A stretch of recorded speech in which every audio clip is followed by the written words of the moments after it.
Welcome to the Laws of Style, featuring conversations on creativity, fashion, and the law from the leading edge of our economy and culture. Hosted by noted fashion lawyer Douglas Hand. Hello, and welcome to the Laws of Style. I'm your host, Douglas Hand. And for this episode, I'm joined by the designer, founder, and CEO of the intimates brand COMMANDO, Kerry O'Brien. Kerry, thank you for joining us today. Thank you for having me. So, COMMANDO is bodywear, aka fashion basics, and things a customer can build a wardrobe around. And I maybe mean this literally. Was there a specific pain point as a consumer that you were solving for with COMMANDO, and what drove you to found the business and deal with all of the headaches that being a founder, a business owner, and a designer entail? Well, I started my journey because I did not like my top drawer. I did not like the way every time I opened it up, I felt like I was deflated. I had brands that I loved, from denim to dresses to shoes that I could rely upon, and I looked forward to buying and dressing and wearing. But when I opened up my top drawer, I just felt like I was being let down. There were three types of underwear. I felt that there was the sexy underwear, which was a male's view of sexy, because at the time, and even now, probably it was mostly men in the intimate apparel business for women. There was the shape wear that was supposed to make you look smaller, because in order to feel beautiful, you had to look smaller, question mark, and be uncomfortable, question mark. Or there was the whole idea of comfortable underwear. And I just have a feeling that the way people thought about comfortable underwear based on what was on the market is it was just granny panties, because they're like, well, if she doesn't care, like if she wants comfort, she must not care about what it looks like.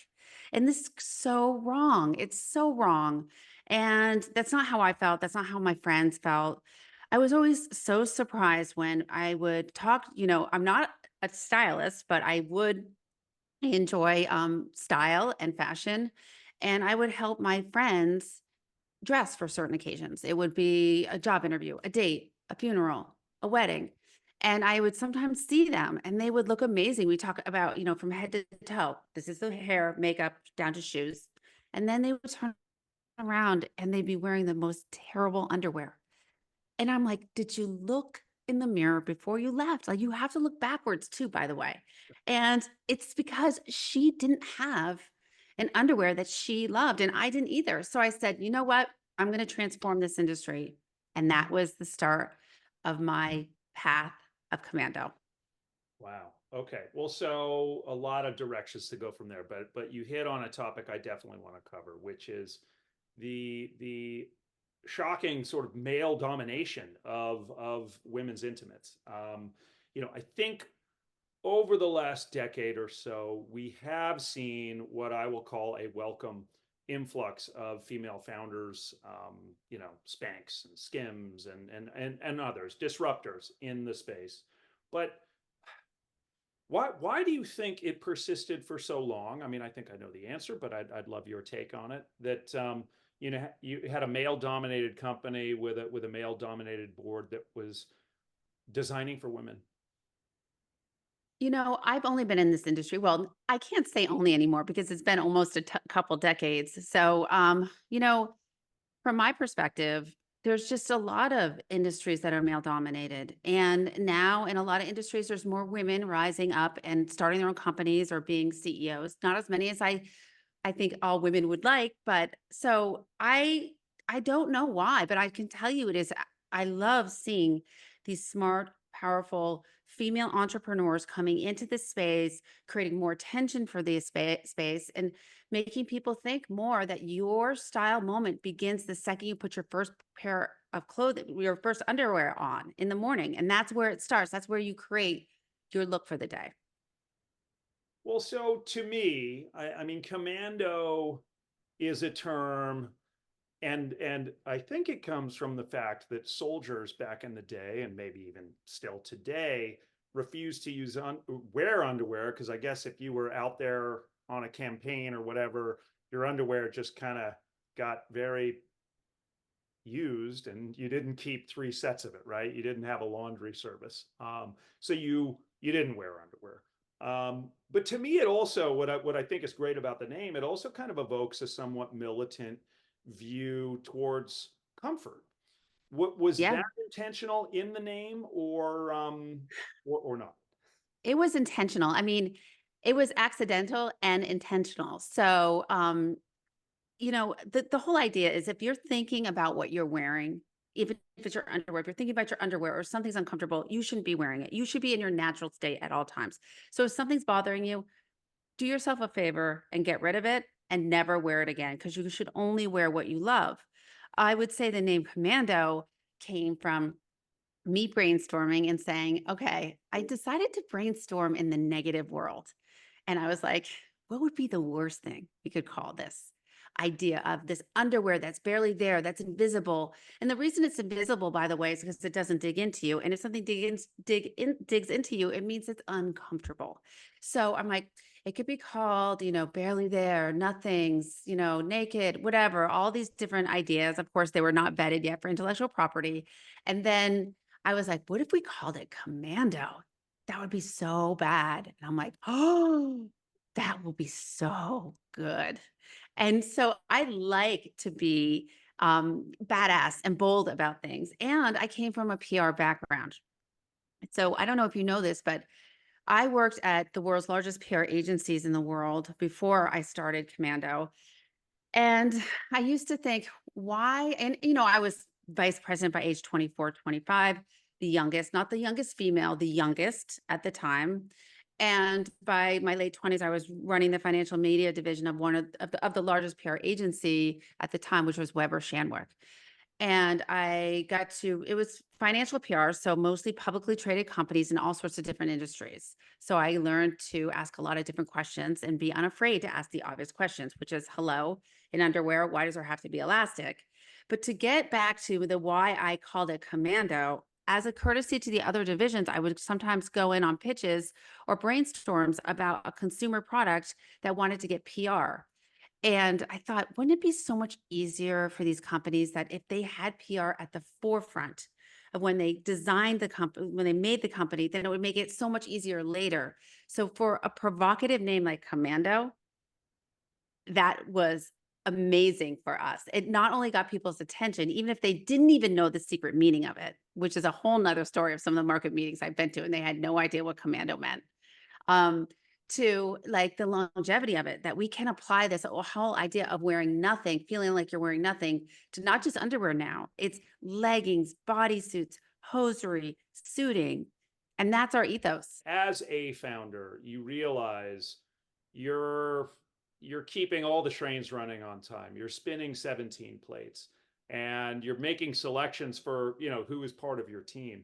So what with the PR background was a positive in terms of, filling that role now, and what maybe was a negative?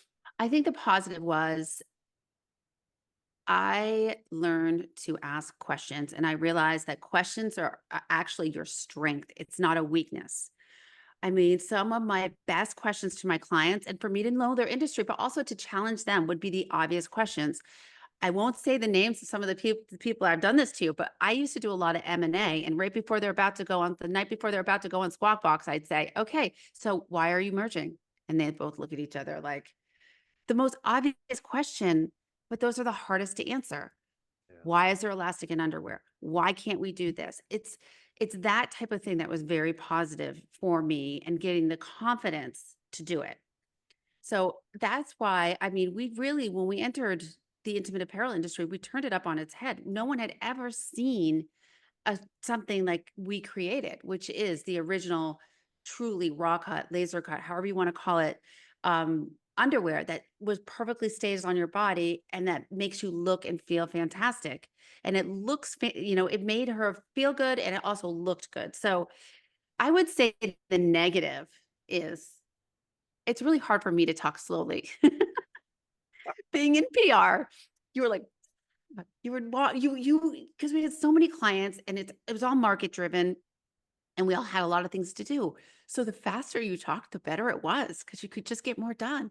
And so now I realize it's a conscious thing that I have to slow it down. So Well, as you probably know, speaking quickly to your attorney usually is a good thing because, it doesn't show up on the point ones and the point fives and the point eights on your bill. yeah. You getting the information out. But no, that's very interesting. In another life, I started at an M&A shop, Sherman and Sterling, and the first transaction I worked on was Citicorp Travelers, which at the time was actually against the law. It was against a lot of financial regulations. So PR and communications in that regard was probably more important than the legal work. Since they went over and above us saying, "Yeah, we'll do this deal," notwithstanding that it's illegal to Yeah. close it. Yeah. I spent a lot of weekends at that law firm. Why do Yes, they have to be always announced on Monday morning? Why do we have to work the whole weekend? yeah, I'm glad no, I those hear days are you. over. Yeah, well, and why do you always get the information dump on a Friday? But Yeah. we digress. Well, so you from early days, you have a successful brand, you are expanding it. I mean, what are your, and after 20 years, I won't say long-term plans. I mean, what are your plans for the business? Is there a liquidity event? Is there a merger on the offing? I mean, what do you want to ultimately create and or have occur? I would say that I want to continue with this journey that we're on, this brand ethos. And we're very specific and deliberate the way I design clothing. And it's always fabric first. I design by fabrication, period, the end. It's my passion is fabric. Then we ask, how does it fit? And then finally, and how does it feel? And then finally, care about what it looks like, because if it doesn't feel good and it doesn't fit perfectly, I don't care what it looks like. It's not part of the Commando line. So we've taken this ethos from the original thong to slips, hosiery, leg wear, suiting, dresses, and now our men's line that we'll be launching in a couple months.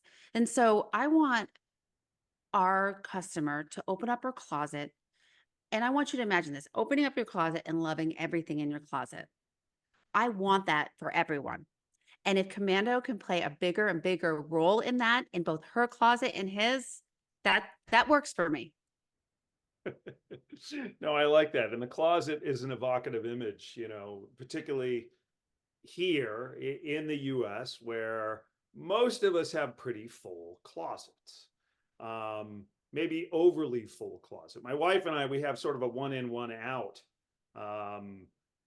situation, which I think is important. One, because you have limited closet space, but also just in terms of giving something back to a donation center where it's still really in a usable mode, right? It maybe hasn't been completely worn out. So, I'm kind of jumping around here, but I'm curious about your closet situation. I mean, do you have one of these vast closets that has something for every occasion, or are you somewhat of a minimalist? Have you Mary Kondoized your closet? No.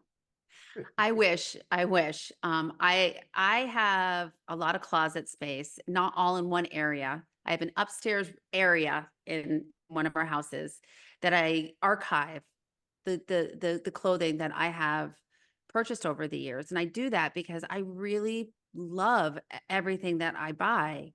And I'm not holding on to it just to look at it one day and maybe pass it down. I shop my closet all the time, all the time. I'll pull something out from 20 years ago and I'll be like, I love it just as much as I did before. And now it's like, and it feels new. And so I just am really into that. I mean, obviously, if I never loved it to begin with, it didn't belong in my closet. It's getting the heck out of there. So that's my philosophy with the closet. Well, so it leads to one of the bugbears of the fashion industry, which is general wastefulness. And many consumers don't realize, but the fashion industry is really second only to oil and gas in terms of wastefulness. Many scratch their heads and say, "How can that be?" But a lot of it is overproduction. So, what are your thoughts about that, and what does the brand do? What does the company do to mitigate that? Well, I would say at Commando, made, I mean, the ethos is we want to make things that you love and you want to wear over and over again throughout the year. I mean, some of our pieces are year round, not just seasonal in terms of, winter versus spring. And we try to make them as timeless as possible. So 60% of our line is what we call core. It's repeatable. So it's the opposite, actually, of having limited runs.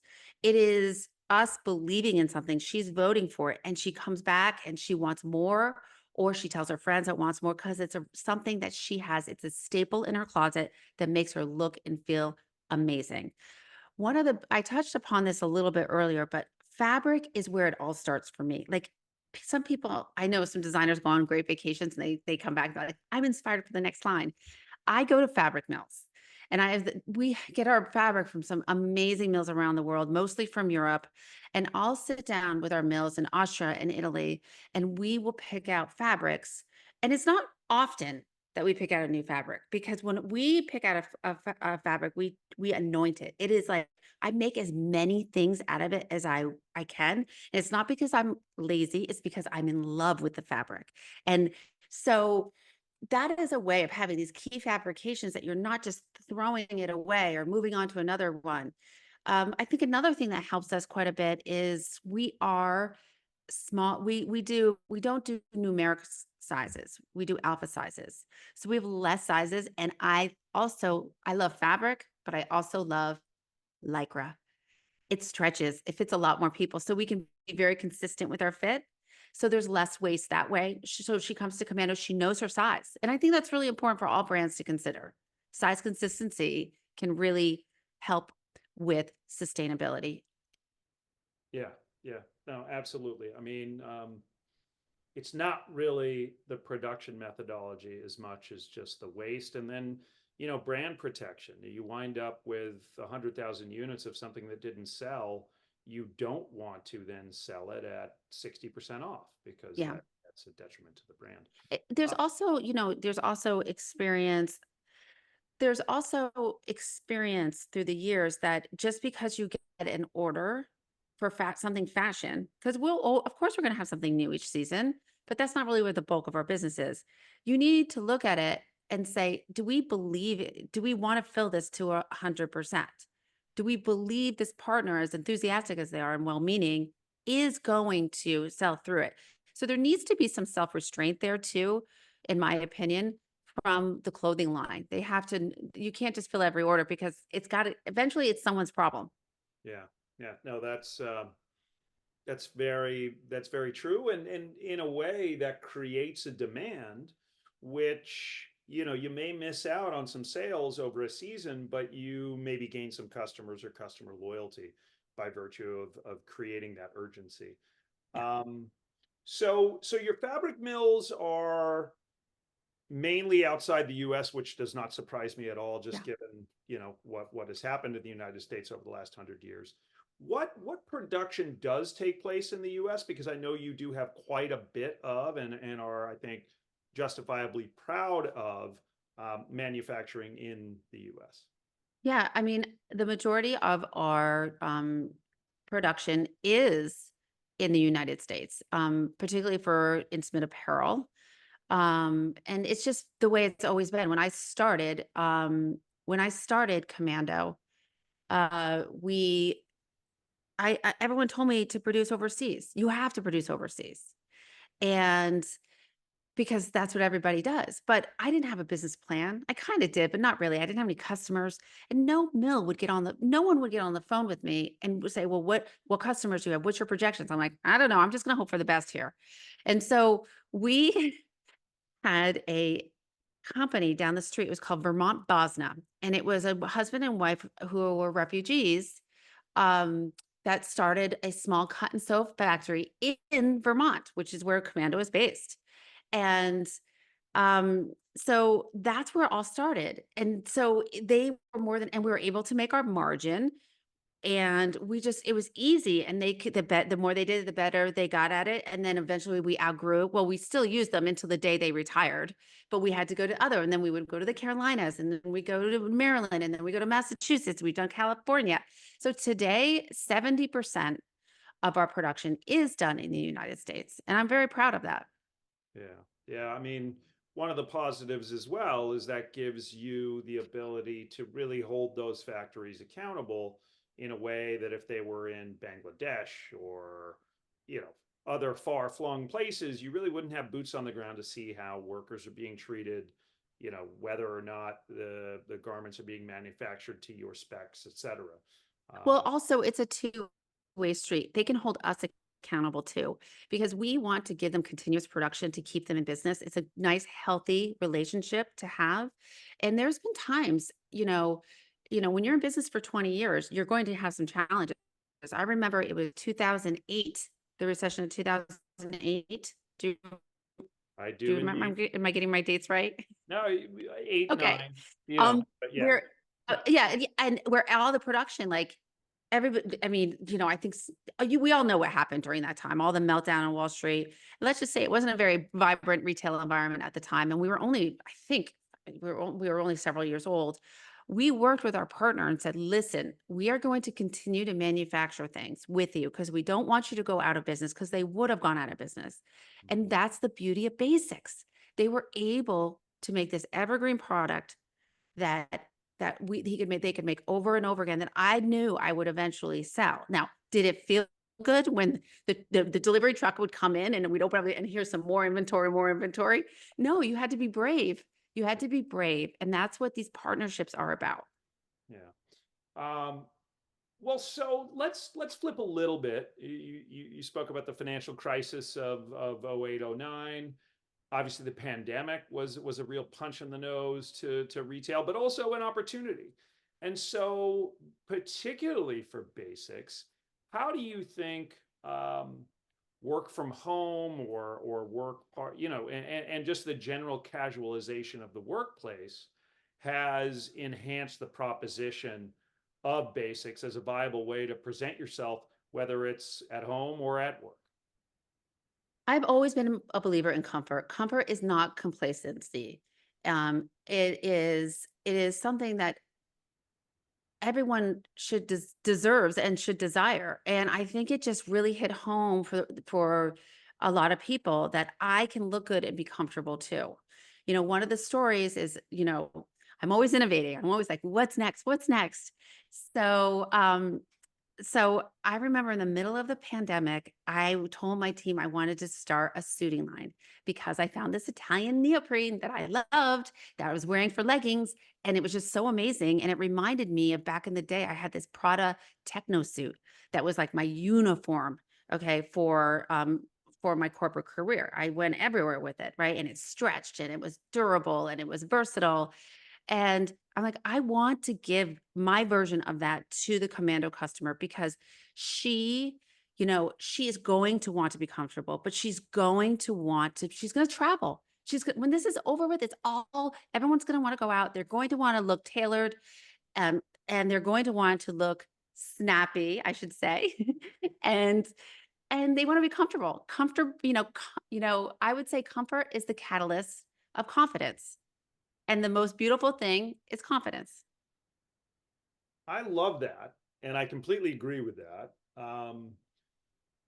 When you were speaking about undergarments and the fact that a lot of people have kind of janky undergarments, that always shocks me because I think what you're wearing and what you're wearing, even if nobody ever sees it, right, relates to how you put yourself out there in the world. And therefore, if you are striding confidently into a room because not only is my outerwear on point, but I happen to be rocking fantastic looking commando undergarments as well, and I feel comfortable, you get into this really wonderful loop of people seeing that. You're actually looking good because you are acting your best self. And then their reaction to you just only enhances that. And it becomes this Absolutely. wonderful self-fulfilling loop. that isn't all just your frontal presentation or your outerwear. It's really everything that you have on. I completely agree. I completely agree. When someone feels confident, everyone's looking for the beauty secret, the style secret. Um, Everyone's looking for like a way to feel better about themselves. Confidence is the most beautiful thing. It's the best beauty secret. It's the best style advice I can give.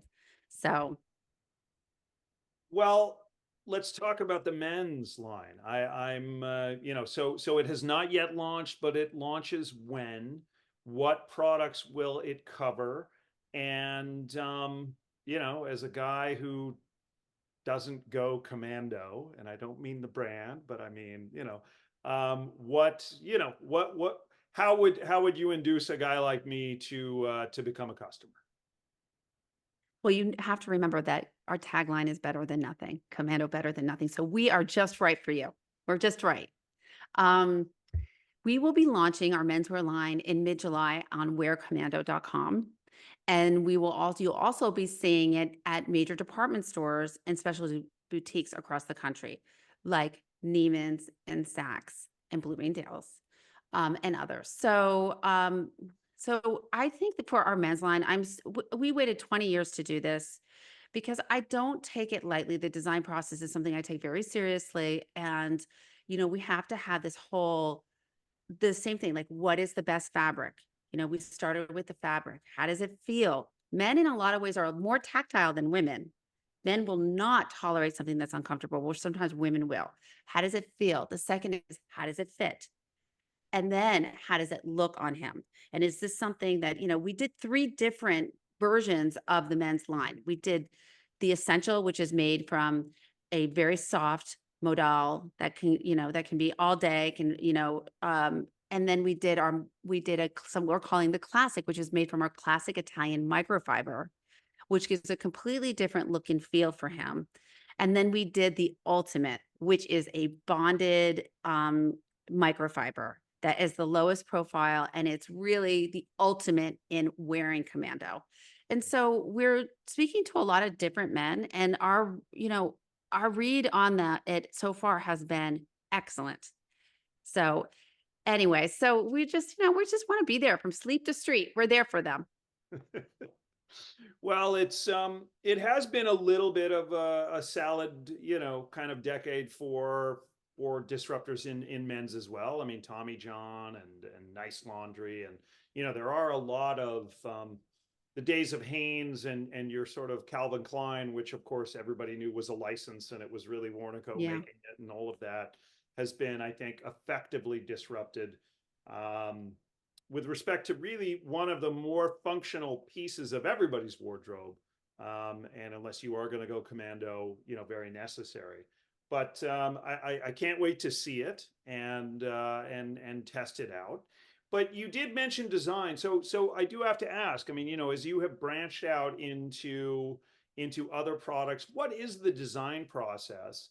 And is someone not trained formally as a designer, how have you leaned into either designers that you have on staff or independent contractors to ensure fit and comfort?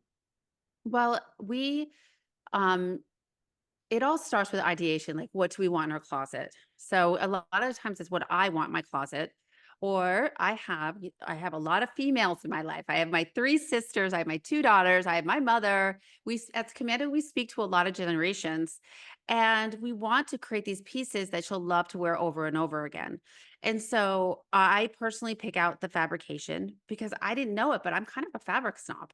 I didn't I didn't know I had this passion for fabric when I was in corporate public relations. So, and then we work with pattern makers. We have our own internal pattern makers. And I have to say, it has been a benefit not having, at least for me, I feel sometimes, not all the time, not having a formal background because I didn't know the process and I didn't know what you could or could not do. So therefore, I thought everything was possible. Like no elastic in underwear. Everyone's like, oh, you obviously didn't go to school because you would know it's going to fray, it's going to fall down. I'm like, I think I'm going to still try it. And we do something called Frankenstein it. I'm like, let's just Frankenstein it. It doesn't have, because it doesn't have to look good right away. I just want to know if it's going to work, functionally work. Like for our raw cut underwear, is it going to functionally work? Then we'll worry about the design lines later. So, so I didn't know what, so, and then also the other thing I didn't realize is that, and not everyone does this, but I think most of the industry that they'll take a pattern and they'll just grade it. Here's our grade rules. Right. And they'll do it and then they'll just send it off to the factory. We don't do that at Commando. It's so close to her body, everything we do. And we need that trust from her. She trusts us for to make her look and feel great. And I don't want to let that down. So we wear test everything.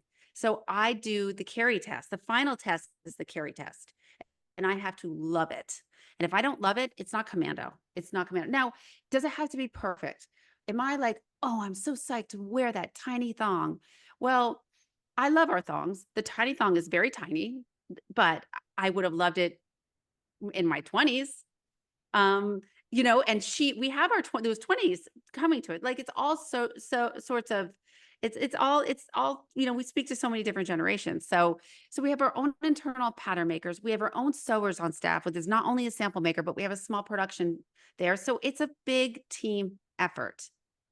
Yeah. Something I'm very proud because I talked to you about. It's how does it feel? How does it fit? Then how does it look? And we are so disciplined because it's so easy to get romanced about a trend. But is it Commando? If it's not Commando, let's just move on.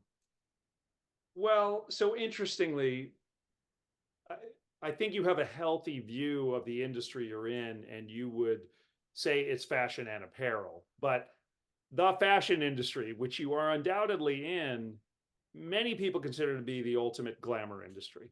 And we both know it's not. So what what are give us an anecdote from just a surreal moment, whether it was with a potential influencer or, you know, a show that you were at that just kind of boggled the mind and was decidedly unglamorous. Unglamorous or glamorous? Well, either way, I'll let you Okay. either way. Well, the fashion industry is a difficult one, but it can be very glamorous. We can't deny that it can be very glamorous. I mean, Commando has been a staple on New York Fashion Week for over a decade.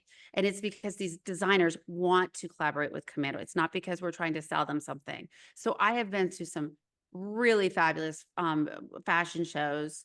Um, and of course, Commando has walked so many red carpets and it's been on so many covers of magazines, worn by so many amazing celebrities.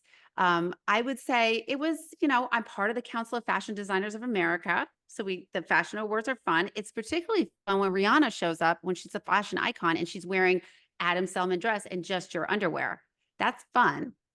And I can tell you what else though I is fun. didn't know that was you. It's yes, and I was there at the party. I And was I really, I was sort of embarrassingly close to when she got up on the stage, because when you were looking at her, you felt a little amazing. I didn't know that was you. yes, yes.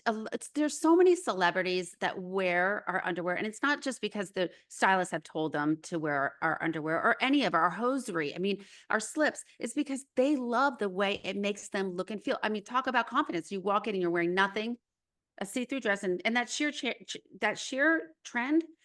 That Commando is worn underneath so many sheer trends, and by definition, they're not trying to be invisible.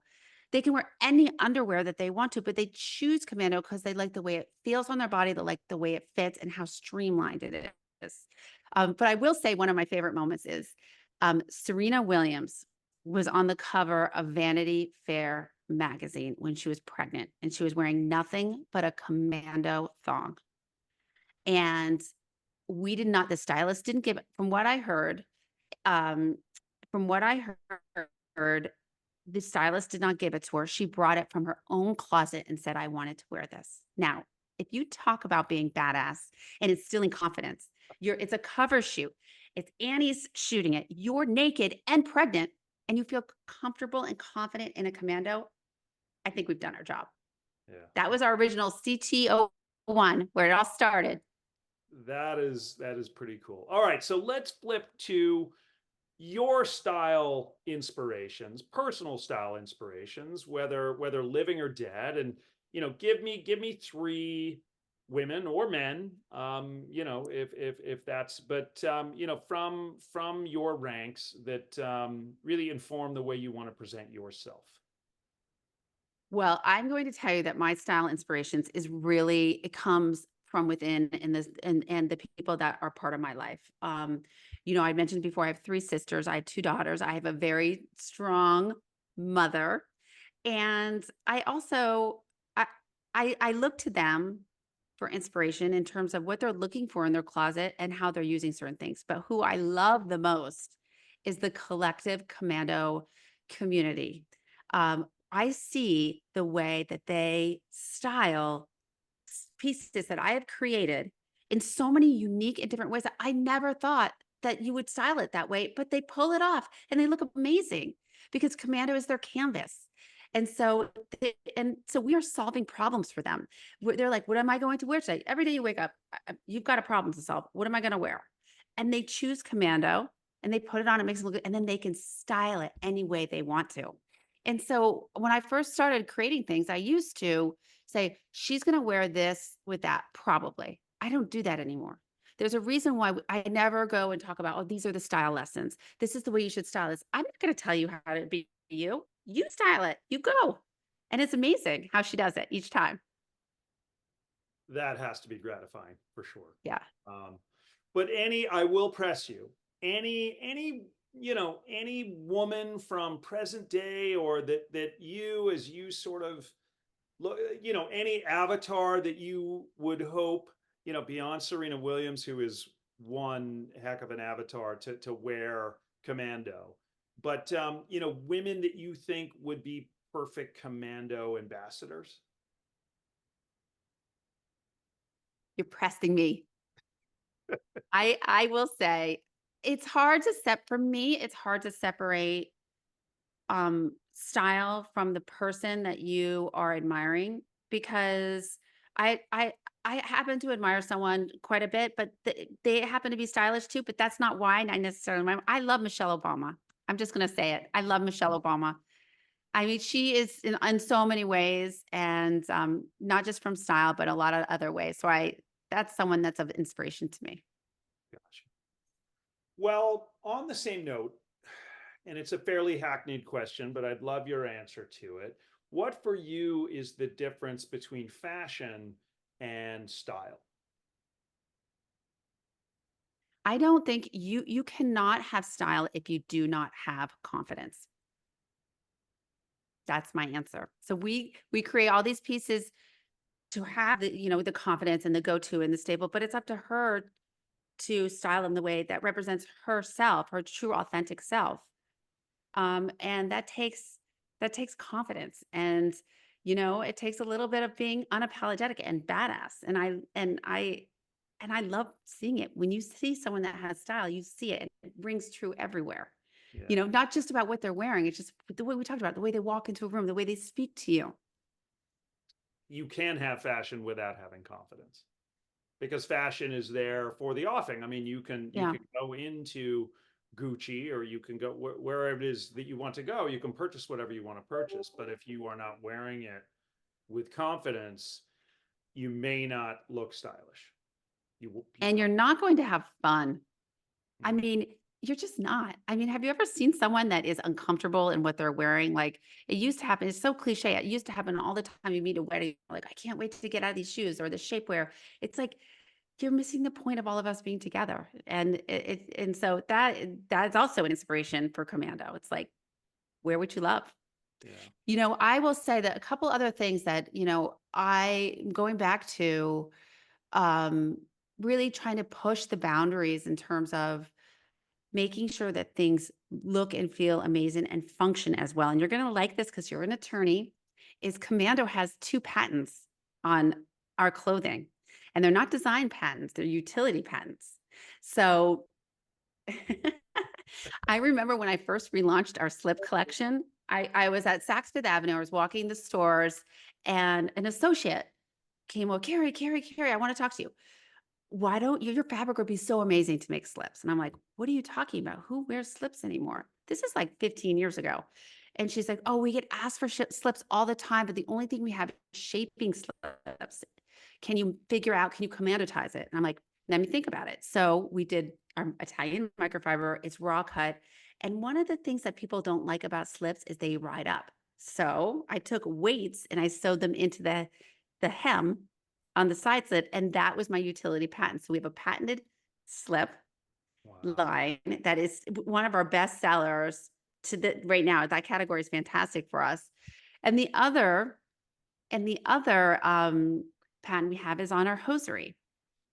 With that Prado techno suit, back in my corporate days, I was always wearing hosiery because I felt that that was the professional thing to do. And it was cold, by the way, in New York on certain days, and I like to walk to work. So, and when I quit my corporate job, I threw away all of my hosiery and I swore I would never wear it again. And years later, I had no idea I was going to become a fashion designer. And I had a public appearance at Saks Fifth Avenue, meet the designer of Commando. So I'm there and I'm like, okay, I'm going to wear a crochet dress with my slip so everyone can see how great the slip is. And I'm going to wear my underwear and I'm going to be so comfortable. But wait a second, wouldn't a pair of nude fishnets look unbelievable with this crochet dress? The answer is yes, it would. So I wore them, I'm wearing them, and I'm sitting there and I'm getting agitated. And I should be so happy. I'm at the flagship of Saks Fifth Avenue, a designer's dream, right? Especially just starting out. And I'm uncomfortable. It's because it was because of the hosiery I was wearing. It was so expensive, the hosiery, but it was so uncomfortable. It just had a elastic. And I'm like, and I was frustrated because I'm like, what a lazy way to just finish something. Like, why aren't they being more thoughtful about how it feels on a woman's body? So lightning struck twice on the Saks floor. And I was like, I'm going to commandotize the hosiery industry. So I took our Italian microfiber. I told you I get obsessed with fabrics. And I cut this swath of cloth of fabric. That was the way it was held up. And it's super comfortable. It's somewhat smoothing, but she wears it for comfort and it immediately took off. And now our hosiery is we have a cult following of our hosiery because of that. Well, and you have two very important pieces of intellectual property, which is a great value in the fashion industry because really there Yes. is not much that is protectable beyond a trademark in the fashion industry. So kudos to you and your legal advisors that made sure that you got those applications in. Yeah. Wow. Well, I guess, I mean, we've talked a lot about fashion. I mean, are there any contemporary brands that are maybe not intimates or bodywear, but more ready to wear apparel and other categories that you're moving into are a big part of the business? Are there contemporary brands that you appreciate from a consumer perspective, or that you feel Commando could be becoming from moving outside of intimates? We at one point did an analysis of who our competition is. And it was so interesting. We had different competitors depending on not just industry category, like intimate apparel, it's even by fabrication. Like our Austrian Modell fabrication, which is one of our best sellers, has a different competitive set than our shapewear, than our hosiery, than our ready to wear. So we are just like this rare bird that doesn't fit into one category. And I like it that way because I don't want people to fit me into a category either. So it's great that my company's that way. So I don't think that there's one. I mean, there's certainly a lot of brands that I admire and I wear, and that we work together at New York Fashion Week, and I think they're incredible, but they're so different than Commando because we are so, by design, we are so basic driven. Yeah. Well, that brings up the interesting, I mean, brand collaborations have become very much the norm in the industry to create a marketing moment or a conversation, or, take a brand that maybe is more on the luxury end of the spectrum and a brand that is more mass and cross-pollinate potentially with customer bases. How do you feel about brand collaborations for Commando? And do you think we've seen the apex of the brand collaboration, or will it continue to speed up? Well, we have been asked to do so many collaborations over the years, so many. And Some of them were tempting, maybe would have made sense, but it didn't feel completely right to me. But when we did our first collaboration, and I'm very happy we did it last year with Jennifer Fisher. And the reason it works so well is Jennifer loves our brand. She wears Commando. She's an influencer of herself to begin with. She's an incredible designer and entrepreneur and woman, and she's also part of the Council of Fashion Designers of America. And we've stayed in contact. We've stayed in contact with one another once in a while over the years. She was obsessed with our Bally body suit, which is a one size top bodysuit. And she's like, I want to design one that says Jennifer Fisher and put my touch on it. And I'm like, this makes total sense. So we did. We collaborated on a bodysuit and a dress. We didn't make it a huge collaboration. It was very tight, which is good because collaborations take time, and it was fun. And I thought it was very beneficial to both of us. So that's where it makes sense. It was such a natural, and it was easy. And we were able to launch it at a time when we did a pop-up shop in Soho in New York City last fall. So the timing of it, and she was just a few blocks away. So the timing of it was really beneficial, and it was perfect.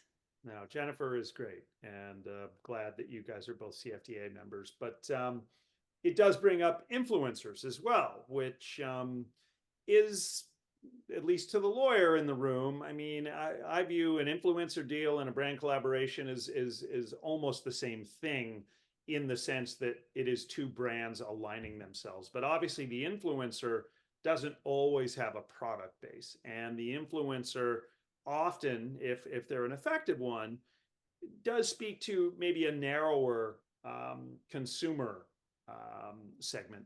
Do you make use of influencers? Do you think the influencer economy is so hooey and, you know, a little bit overrated, with people asking for not only free stuff, but, you know, money to basically do what it sounds like a lot of your organic customers do already?